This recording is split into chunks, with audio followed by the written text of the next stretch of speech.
The Holocene has ended. What we do now and in the next few years will profoundly affect the next few thousand years. The only conditions modern humans have ever known so far are changing, and changing fast. Nothing stays the same on this planet. Everything changes. The Earth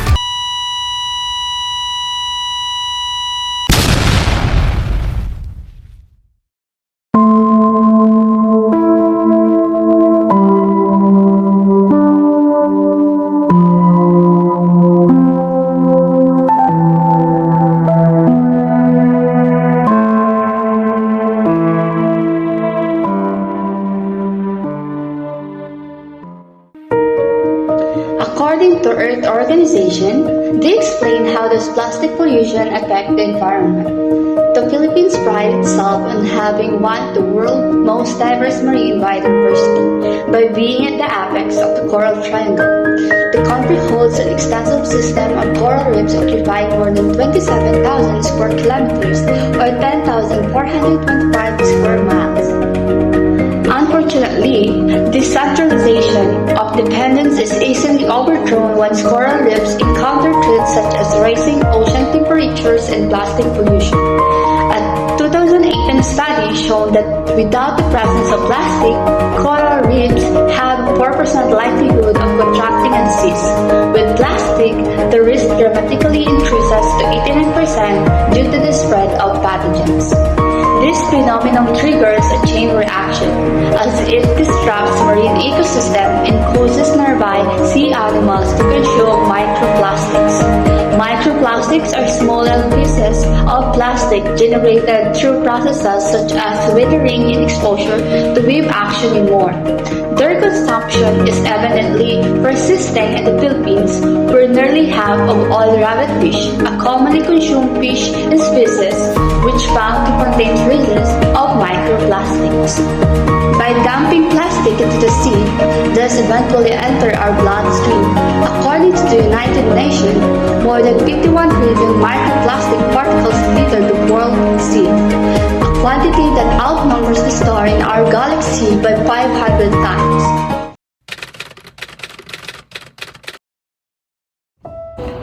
In the Philippines, poor waste management continues to pose serious threats to public health.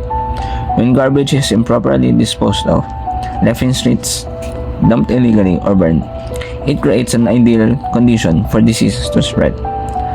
According to Business World, uncollected waste and clogged waterways lead to an increase in illnesses like leptospirosis and dengue, especially during floods. These conditions allow rats and mosquitoes to thrive, directly impacting communities with preventable, recurring outbreaks.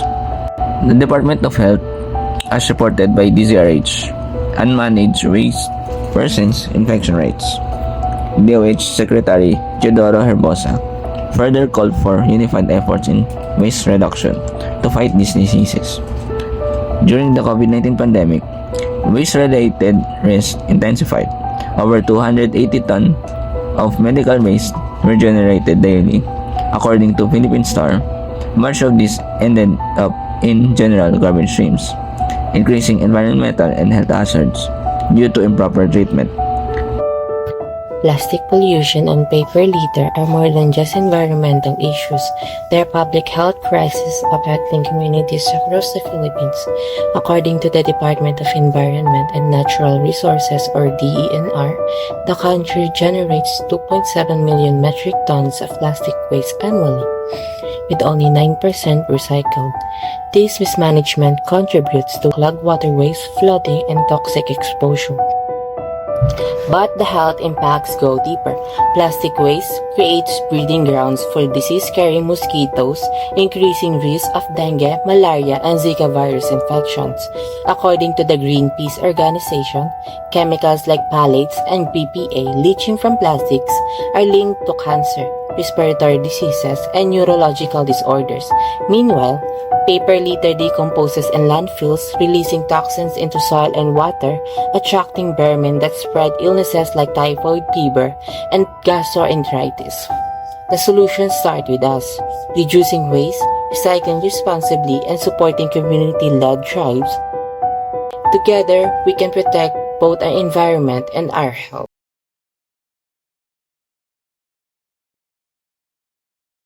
Sa bawat kanto ng lungsod, sa likod ng bawat gusali, at sa mga ilog na minsang malinaw at buhay, makikita ang bakas ng modernong pamumuhay. Mga plastik na bote at nagkalat na papel. Ito ang isa sa mga pangunahing mukha ng basura sa Pilipinas. Ayon sa mga ulat, patuloy ang pagdami ng single-use plastic sa bansa. Sa mga bote pa lamang ng tubig at soft drinks, tinatayang milyon-milyon ang natatapon araw-araw. Karamihan sa mga ito, hindi na nare-recycle, bagkus ay napupunta sa mga estero, ilog at karagatan. Ang mga papel naman na maaari sana'y ma-recycle ay kadalasang humahalo sa iba pang uri ng basura. Dahil sa kakulangan sa tamang segregation, maraming papel ang naaaksaya, nababalot ng dumi, nababasa at hindi na muling napapakinabangan. Sa mga lungsod, ang mga basurahan ay kadalasang umaapaw. Sa mga probinsya, sinusunog o basta na lang iniiwan sa bakanting lote ang mga ito. Araw-araw, lumalala ang dami ng hindi maayos na naitatapong plastik at papel na ngayoy unti-unting kumakain sa kalikasan at sa ating kinabukasan.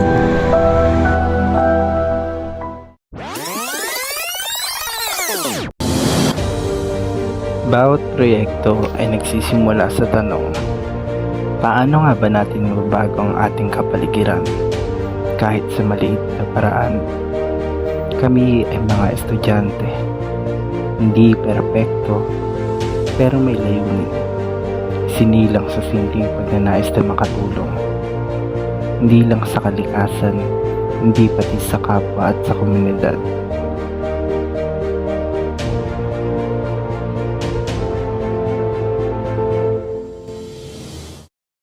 Good day! Welcome to our documentary kung saan nagkaroon kami ng project about sa pagko-collect ng plastic bottle and discarded paper. Yung discarded paper at plastic bottle ay ibibenta namin to turn it into profit. Tapos yung profit is ibibigay namin sa barangay kung anong project ang available na paglalaanan nila ng pondo. Yung title ng project namin is Sip, Scratch, Save, and Sell. Kaya, Arat na! Yes. Yes. yes. Yes. For me, yes, may significant epekto sa community. Dahil nga, mas napapalinis at nagre-recycle sa mga paligid, mas nababawasan ito yung posibleng magkakasakit katulad ng mga dengue or leptospirosis. Ngunit bago ang lahat, lumapit muna kami sa barangay. Kami nagpaabot ng approval letter, hindi para ipagmayabang ang aming plano, kundi para humingi ng tiwala. At sa pagtanggap nila ng aming sulat, nabuksan ang daan tungo sa isang proyektong may puso.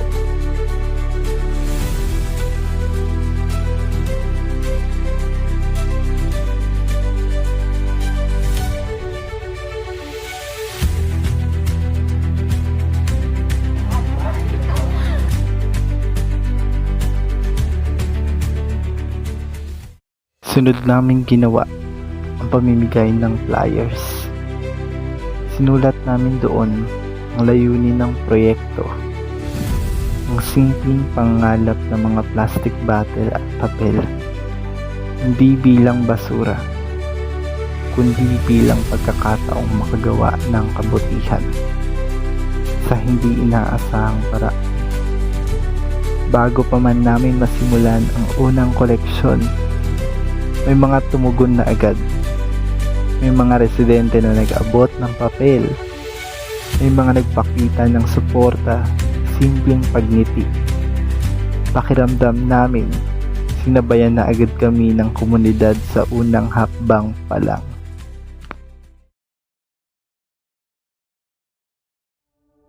Dumating ang araw ng aming unang collection drive. Mainit ang panahon. Mabigat ang dala, pero magaan ang loob. Ang iba, kusa kaming nilapitan, tinabihan pa ng mga bote at papel. Dama namin ang sinseridad ng kanilang suporta. Hindi dahil napilit, kundi dahil naunawaan nila ang layunin.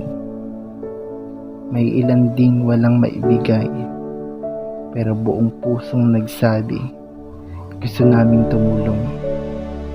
Na para sa amin, sapat na ang pakikiisa.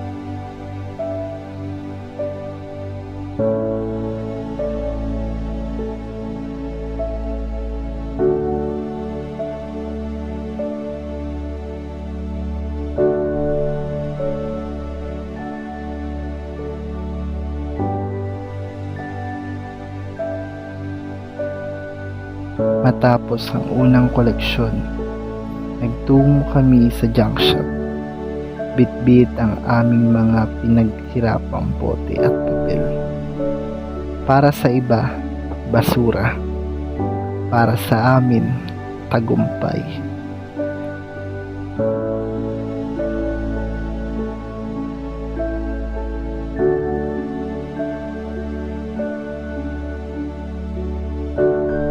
Muli kaming bumalik sa barangay makalipas ang ilang araw upang magsagawa ng ikalawang collection drive.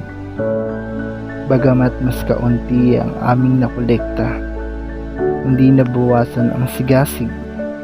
Oo, kaunti man ang laman ng mga sako, pero puno naman ito ng tiwala, ng paninindigan at ng tapang.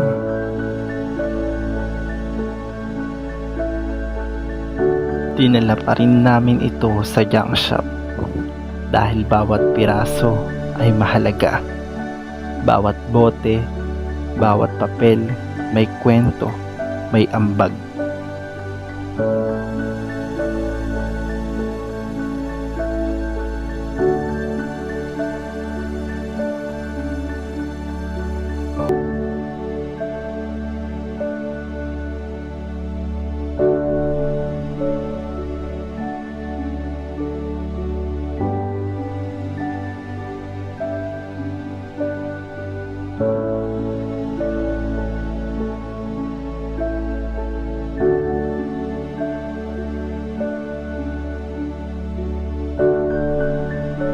Sa kabuuan ng aming proyekto, nakalikom kami ng 250 piso.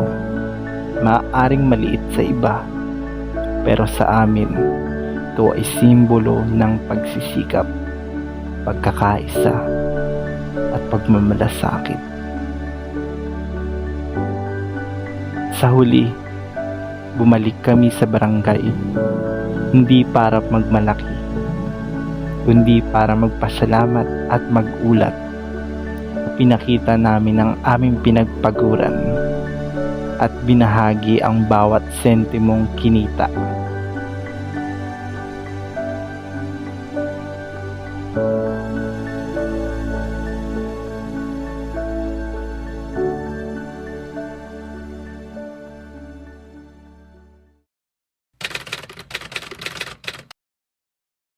Part na nakapagbenta na po kami at sa junk shop, parang nafe-feel namin lahat ng hard works namin is na paid off.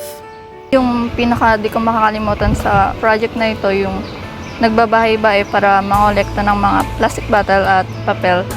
Ang sarap lang sa feeling na nakikisa at masaya sila sa ginagawa namin. Siguro yung unforgettable experience ko sa project na to is yung masaya kami kasi ang dami namin na-collect, pero nung binenta namin siya is sobrang liit na halaga pa din. Kaya na-experience ko kung ang hirap pala ng trabahong pangangalakal and dapat siyang pahalagahan since nakakatulong siya sa health ng paligid. Ito ang aming kwento. Kwento ng kabataan na hindi natakot kumilos. Kwento ng komunidad na marunong makinig, marunong tumugon. Sa mundo kung saan tila hindi pinapansin ang maliit, na ipakita namin ang kaunting hakbang kapag pinagsama-sama ay may kapangyarihang bumuo ng pagbabago. Ito ang aming proyekto, isang koleksyon ng bote, papel ng pag-asa. Isang dokumento ng sipag, pagtutulungan at pangarap para sa mas malinis na bukas.